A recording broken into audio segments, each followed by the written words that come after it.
Burt Reynolds was never one to shy away from a good time. He was the kind of Hollywood icon who could outcharm the best of them. And in the 1970s, no one was cooler.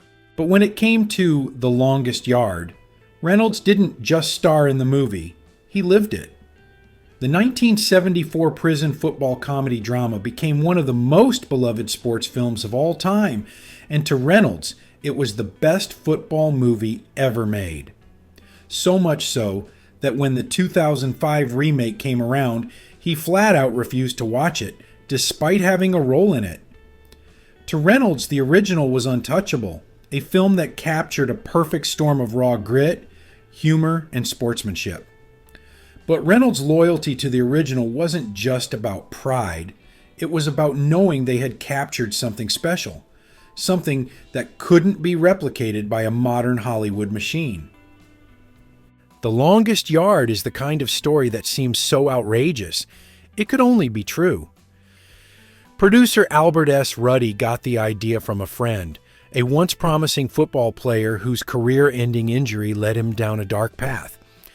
That friend's struggles inspired the character of Paul "Wrecking" Crew, a disgraced former NFL quarterback who lands in prison and is forced to assemble a team of inmates for a high-stakes football game against the guards.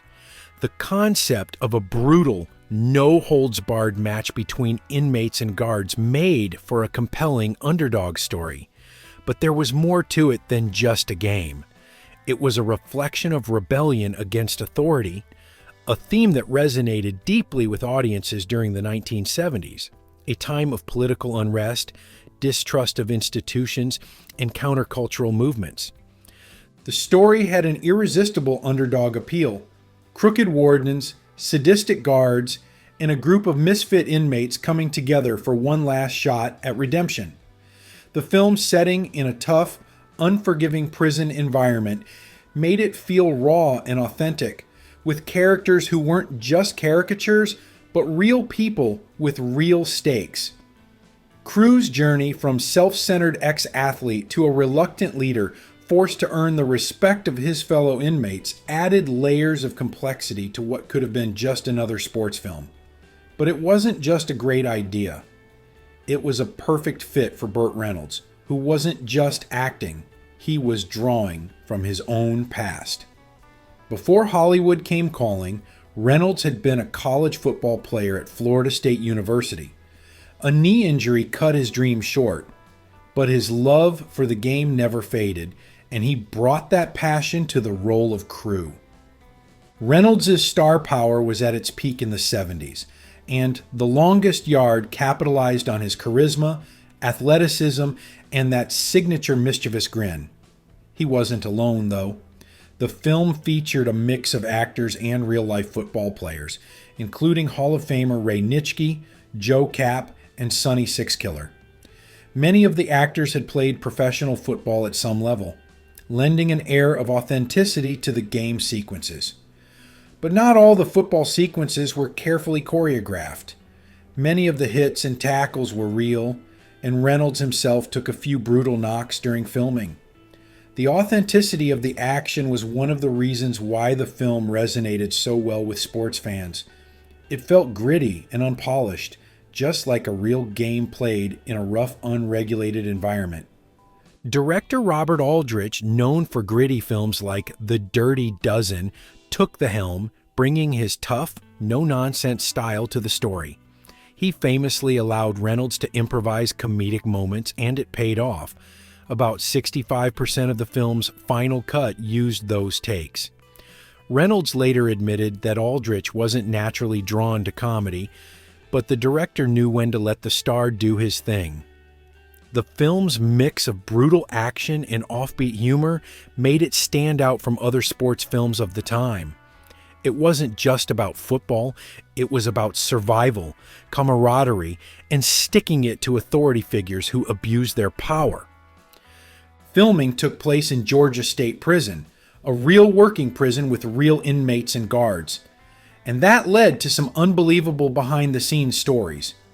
Reynolds, despite being warned against it, socialized with the inmates, often eating meals with them and even paying for souvenir photos they wanted of themselves with him. One prisoner, Harold Morris, recalled Reynolds' generosity, but also one particularly bold request. An inmate asked for Reynolds' home address, saying he wanted to rob someone who actually had money for once. Reynolds, always quick with a joke, laughed it off, but the moment underscored how different his world was from the men he was portraying on screen. Speaking of real inmates, one of the most legendary stories to come out of the film happened after the production crew left. The prison guards and inmates, inspired by the movie, decided to play a real football game using the equipment left behind. It started as friendly competition, but quickly turned into something else.